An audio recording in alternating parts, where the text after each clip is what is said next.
Hello everyone. Hello everyone. Welcome back to another video on my Storytime channel for Left Behind franchise, my Tribulation Force channel. So I'm up to chapter 22 of the first book of Left Behind series, of the adult Left Behind series Left Behind. Here's the book. And I'm up to chapter 22 on page 393. Let's continue.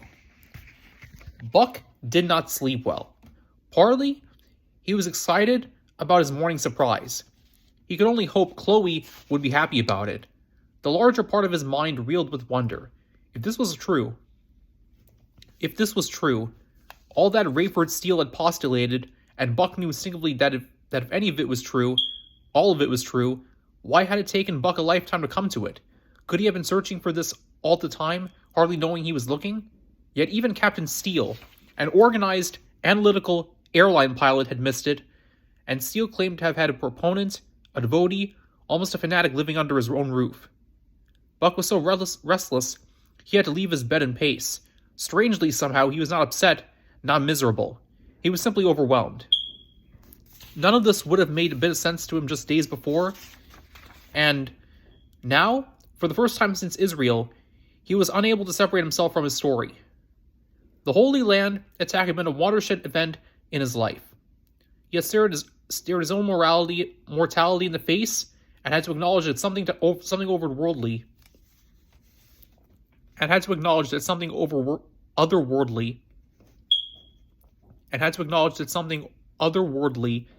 worldly, yes, supernatural, something directly from God Almighty, had been thrust upon those dusty hills in the form of a fire in the sky.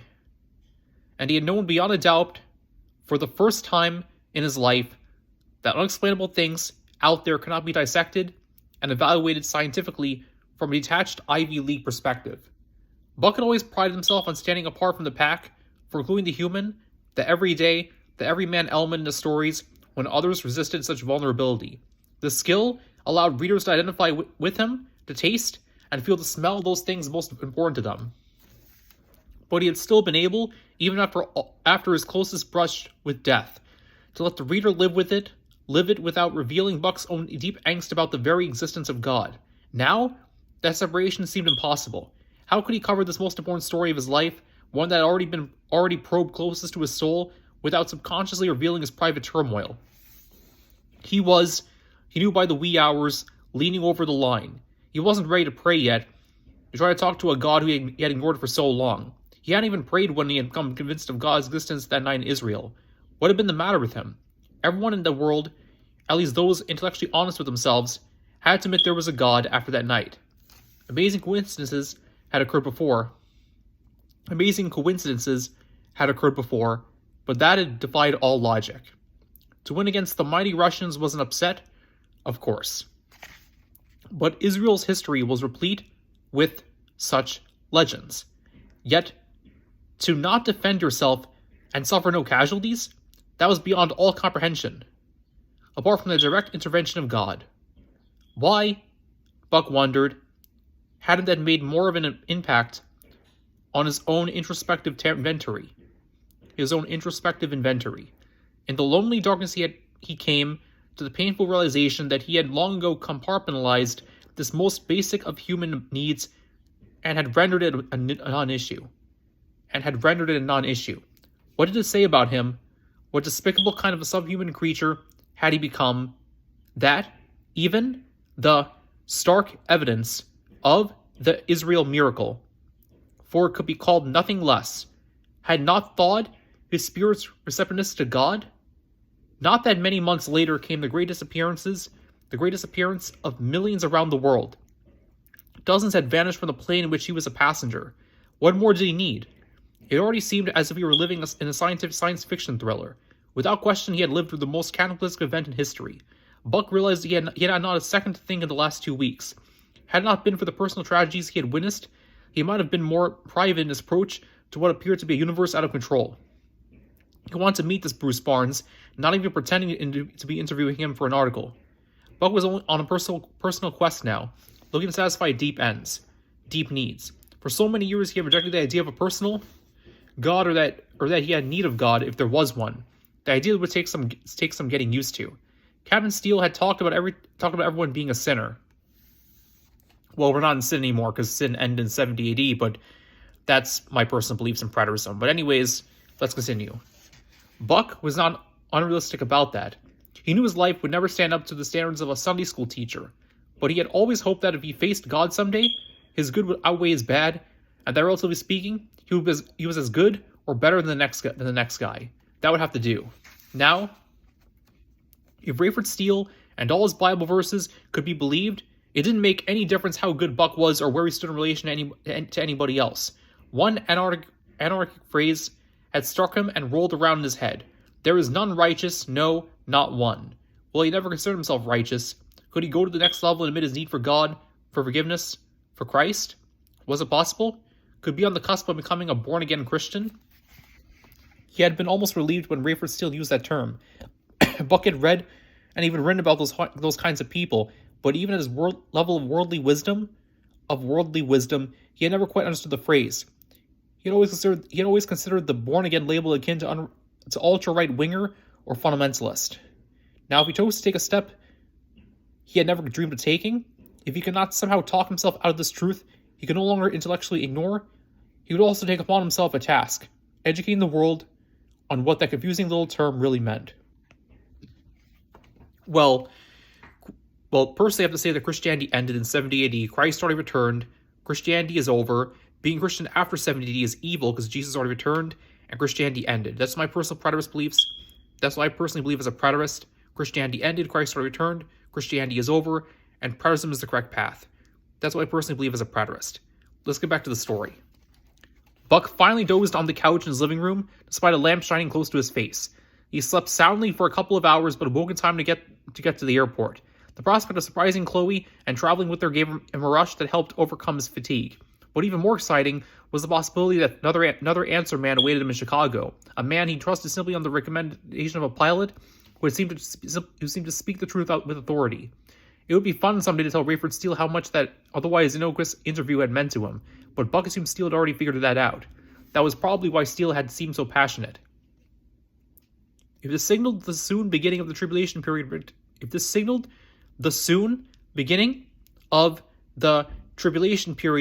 predicted in the Bible, and Rayford had no doubt that it did, he wondered if there would be any joy in it.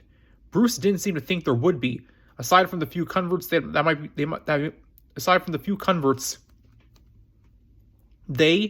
might be privileged to win. So far, Rayford felt he was a failure. While he was certain God had given him the words and the courage to say them, he felt he had done something wrong in communicating to Hadi. Maybe she was right. Maybe he had been self-serving. It had to appear to her that he was merely getting out from under his own load of guilt. But he knew better. Before God, he believed his motives pure. Yet clearly he had not persuaded Hadi out of more than that he was sincere and that he believed. What good was that? If he believed and she didn't, she had to assume he believed something bogus, or she would have to admit she was ignoring the truth. What he had told her carried no other option. And his performance during the interview with Cameron Williams. At the time, Rayford had felt good about it, articulate, calm, rational. He knew he was discussing revolutionary, jarring stuff, but he felt God enabled him to be lucid. Yet if he couldn't get any more reaction out of the reporter than polite deference, what kind of a witness could he be? From the depths of his soul, Rayford wanted to be more productive. He believed he had wasted his life before this, and he had only a short period to make up for lost time. He was eternally grateful for his own salvation, but he wanted to share it to bring more people to Christ. Preterism is the correct path, remember that. The magazine interview had been an incredible opportunity, but in his gut, he felt they had not come off well. Was it even worth the effort to pray for another chance? Rayford believed he had seen the last of Cameron Williams. He wouldn't be calling Bruce Barnes, and Rayford's quotes would never see the pages of Global Weekly. As Rayford shaved and showered and dressed, he heard Chloe packing. She had obviously been embarrassed by him last night, probably even apologized to Mr. Williams for her father's absurd ramblings. At least she had tapped on his door and said goodnight when she came in. That was something, wasn't it? Every time Rafer thought of Chloe, he felt the tightness in his chest, a great emptiness and grief. He could live with his other failures if he must, but his knees nearly buckled as he prayed silently for Chloe. I cannot lose her, he thought, and he believed he would trade his own salvation for hers if that was what it took. With that commitment, he sensed God speaking to him, impressing upon him that was precisely the burden required for winning people, for leading them to Christ. That was the attitude of Jesus himself, being willing to take on himself the punishment of men and women so they could live. Rayford was emboldened anew as he prayed for Chloe, still finding the message of nagging fear of failure. God, I need encouragement, he breathed. I need to know I haven't turned her off forever. She had said a good night, but he had also heard her crying in bed. He emerged in uniform and smiled at her as she stood by the door, dressed casually for travel. Ready, sweetie? He said tentatively. She nodded and seemed to work up a smile, then embraced him tight and long, pressing her cheek against his chest. Thank you, he prayed silently, wondering if he should say anything. Was this the time? Dare he press now? Again he felt deeply impressed of God. Dare he press now? Again, he felt deeply impressed of God, as if the Lord were speaking directly to his spirit. Patience. Let her be. Let her be. Keeping silence seemed as hard as anything as he had ever done. Chloe said nothing either. They grabbed a light breakfast and headed to JFK. Chloe was the first passenger on the plane.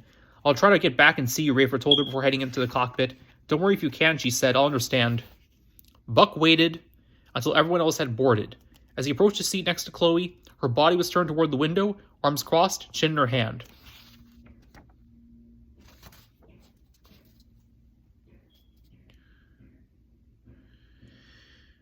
Chin in her hand. Whether she even had her eyes open, Buck couldn't tell. He assumed she would turn to glance as he sat next to her, and he couldn't suppress a smile, anticipating her reaction, and only slightly worried that she would be less positive than he hoped. He sat and waited, but she did not turn. Was she sleeping? Staring? Meditating? Praying? Was it possible she was crying? Buck hoped not. He already cared for her enough to be bothered when she seemed in pain. And now he had a problem. As he warily watched for the change in position that would allow Chloe to see him in a peripheral vision, he was suddenly awash in fatigue. His muscles and joints ached, his eyes burned, his head felt like lead. No way was he going to fall asleep and have her discover him dozing next to her. Buck gestured to get the lieutenant's direct attention. Coke, please, he whispered. The temporary caffeine rush would allow him to stay awake a little longer. When Chloe didn't move even to watch the safety instructions, Buck grew impatient. Still, he didn't want to reveal himself. He wanted to be discovered, and so he waited. She must have grown weary of her position because she stretched and used her feet to push her carry-on bag under the seat in front of her. She took the last sip of her juice and set it on the small tray beneath them. She stared at Buck's glove leather boots. The ones he had worn the day before. Chloe's eyes traveled up to his smiling, expectant face. Her reaction was more than worth the wait. She folded her hands and drew them to her mouth, her eyes filling. Then she took his hand in both of hers. "Oh, Buck," she whispered. "It's oh, Buck." "Oh, Buck," she whispered. "Oh, Buck." "It's nice to see you too," he said. Chloe quickly let go of his hand as if catching herself. I don't mean to act like a schoolgirl," she said, "but have you ever received a direct answer to prayer?" Buck shot her a double take. "I thought your dad was the praying member of your family." "He is," she said, "but I just tried out my first one in years and God answered it. You prayed I would sit next to you? Oh no, I never would have dreamed of anything that impossible. Oh no, I never would have dreamed of anything that possible. How did you do it, Buck?" "How did you do it, Buck?" He told her. "It wasn't hard once I knew your flight time and I said I was traveling with you to get next to you. But why? Where are you going? You don't know where this plane's going? San Jose, I hope." She laughed. "But come on now, Chloe, finish your story. I've never been answered a prayer before. It's kind of a long story. I think we've got time." She took his hand again. "Buck, this is too special. This is the nicest thing anyone's done for me in a long time. You said you were going to miss me, but I didn't do it only for you. I got business in Chicago." She giggled and let go again. "I wasn't talking about you, Buck, though this is sweet. I was talking about God doing the nice thing for me." Buck couldn't hide his embarrassment. "I knew that," he said, and she told him her story. "You might have noticed I was pretty upset last night. I was so moved by my dad's story. I mean, I'd heard it before, but all of a sudden he seemed so loving, so interested in people. Could you tell you how important it was to him and how serious he was about it? Who couldn't? If I'd known better, Buck, I would have thought he was trying to convince you personally rather than just answering your questions. I'm not so sure he wasn't. Did it offend you? Not at all, Chloe. To tell you the truth, he was getting to me. Chloe fell silent and shook her head. When she finally spoke, she was nearly whispering. And Buck had to lean toward her to hear. He loved the sound of her voice. Buck, she said, he was getting to me too, and I don't mean my dad. Too bizarre, he said. I was up half the night thinking about this. It won't be long for either of us, will it? She said. Buck didn't respond, but he knew what she meant. When do I get to be the answer to prayer, he prodded. Oh, right. I was sitting there at dinner with my dad, pouring his guts out to you, and I suddenly realized why he wanted to be there when he said the same things to Hadi. I gave him such a hard time at first that he backed off on me, and now that he had the knowledge and the real need to convince me. Okay, so that's part 1 of chapter 22 of Left Behind. Take care, everybody.